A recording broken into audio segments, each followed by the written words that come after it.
കൂടുതൽ ഞാൻ മെനക്കെട്ടത് അങ്ങാടിത്തെരുവിനാണ്. റിയലാക്കാൻ വേണ്ടി ഞാൻ നമ്മുടെ എൻ്റെ അസിസ്റ്റൻസൊക്കെ പോയിട്ട് രാത്രി പോയിട്ട് ഈ വോണിക്സ് വണ്ടി വരുന്നത് മുമ്പേ അവിടെ ഉള്ള ചപ്പ് ചവറൊക്കെ മാറ്റി കൊണ്ടുവരും. അപ്പോൾ അവരൊക്കെ ദേഷ്യപ്പെട്ട് ഇത് പുതിയ ആൾക്കാർ ആരോ വന്ന് ചപ്പ ചവറൊക്കെ എടുത്തുകൊണ്ട് പോകുന്നുണ്ട്. ഈ ചപ്പ് ചവറൊക്കെ കൊണ്ടുവന്നിട്ടാണ് ഈ നമ്മുടെ സെറ്റിലൊക്കെ ഇട്ട് അപ്പോൾ ആ ഒരു റിയാലിറ്റി കിട്ടിയത്. ഇപ്പോൾ പ്രസൻ്റ്ലി ചെയ്തുകൊണ്ടിരിക്കുന്നത് ബാല സാറുടെ അവൻ ഇവൻ എന്നൊരു പടം. അതൊരു വലിയ മുത്തുവിന് കിട്ടിയൊരു വലിയ അംഗീകാരമാണ്.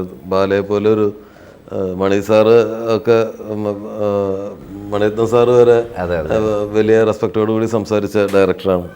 ഇംഗ്ലീഷിലൊരു ഫിലിം ചെയ്തിട്ടുണ്ടല്ലോ. അതെ, അത് ബാക്ക് വാട്ടേഴ്സ് എന്ന് പറഞ്ഞിട്ടൊരു നമുക്ക് ജഗ്മോഹൻ മുന്ദ്ര എന്നൊരു ഡയറക്ടറുണ്ട്. എന്തായിരുന്നു ഈ ഒരു ടേസ്റ്റ് നിങ്ങളിൽ ഉണ്ടാക്കിയ എന്തെങ്കിലും പഠിക്കുകയോ അല്ലെങ്കിൽ ചെറുപ്പം പോലെ സ്കൾപ്ചർ ചെയ്യും, പെയിൻറ് ചെയ്യും, അങ്ങനെയുള്ള വല്ല ഇതാണോ? എന്താണ് ഇതിൽ ആർട്ട് ഡയറക്ഷനിലേക്ക് വരണമെന്ന് തോന്നാൻ കാരണം? ഫൈൻ ആർട്സ് കോളേജ് പഠിക്കുമ്പോൾ കുറേ സിനിമകൾ കാണും. സിനിമയിൽ വരണമെന്ന് പറഞ്ഞൊരു ആഗ്രഹം ഉണ്ടായിരുന്നു. പക്ഷേ ഈ ആർട്ടിസ്റ്റൊക്കെ അതിനകത്ത് എന്താ പണിയെന്നറിയില്ല.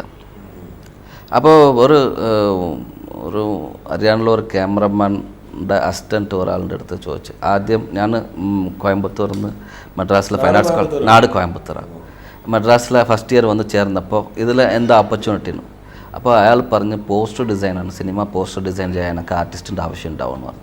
അപ്പോൾ അങ്ങനെ ഞാൻ പോസ്റ്റർ ഡിസൈൻ ചെയ്യാമുള്ളൂ എന്ന് പറഞ്ഞിട്ട് അങ്ങനെ പോയപ്പോൾ പോയ സമയത്ത് അവിടെ 2-3 ഫ്രണ്ട്സ് ഉണ്ടായിരുന്നു. ഇപ്പോൾ സിനിമക്കകത്ത് എന്ന് പറഞ്ഞാൽ ആർട്ടിസ്റ്റിന് ആർട്ട് ഡയറക്ഷൻ എന്ന് പറഞ്ഞ സംഭവമുണ്ട്, നമുക്ക് ഇതൊക്കെ ഉണ്ട്. പിന്നെ ഞാൻ പടം കാണുമ്പോൾ ഓരോരോ സംഭവം എങ്ങനെയാണ് ചെയ്യേണ്ടത്, ഇതൊക്കെ ഈ ബാക്ക് ഡ്രോപ്പ് ഉണ്ടാക്കുന്നത് അങ്ങനെയാണ്. അപ്പോഴാണ് മനസ്സിലായത്. ഞാൻ മദ്രാസ് ഫസ്റ്റ് ഇയർ കോളേജിൽ ചേർന്നതിന് ശേഷം, അതിനുശേഷം ഓരോരോ പടങ്ങളും കണ്ടിട്ട് ഞാൻ വീട്ടിൽ തന്നെ ചില ഷോർട്സുകളൊക്കെ വാടകയ്ക്ക് വീഡിയോ ക്യാമറ എടുത്തിട്ട് ചെയ്ത് നോക്കും. അപ്പോൾ അങ്ങനെ കുറേ എക്സ്പെരിമെൻ്റൽ ചെയ്യുന്നതാണ് പണിയത്. ഒരു വലിയ ഒരു എന്താ പറയേണ്ട ഒരു സയൻറ്റിസ്റ്റ് ഉണ്ടായി വരുന്നത് പോലെയാണ്. നിങ്ങൾ സിനിമയിൽ വന്നില്ലായിരുന്നെങ്കിൽ ചിലപ്പോൾ ഒരു സയൻറ്റിസ്റ്റ് ആയിട്ട് വലിയ വലിയ കാര്യങ്ങൾ കണ്ടു.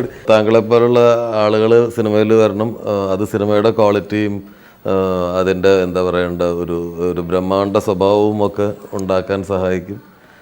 വലിയ വലിയ നേട്ടങ്ങൾ. നേരത്തെ അവാർഡ് കിട്ടില്ല എന്ന് ഞാൻ പറഞ്ഞത് ഞാൻ എടുത്ത് കളഞ്ഞിരിക്കുന്നു. അങ്ങാടിത്തെരുവിനും പുതിയ സിനിമകൾക്കൊക്കെ വലിയ വലിയ അവാർഡുകൾ കിട്ടട്ടെ, ഓസ്കാർ കിട്ടട്ടെ. Thank you.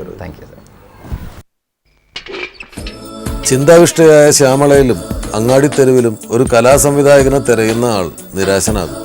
അവിടെയാണ് ആർട്ട് ഡയറക്ടറിന്റെ വിജയം. ഗാനരംഗത്തെ കണ്ണഞ്ചിക്കുന്ന വർണ്ണ പശ്ചാത്തലമല്ല കലാസംവിധാനത്തിന്റെ അളവുകൾ. ചലച്ചിത്രത്തെ അനുഭവവേദ്യമാക്കുക എന്ന മഹനീയമായ ദൗത്യമാണ് കലാസംവിധായകന്റെ ചുമലിലുള്ളത്.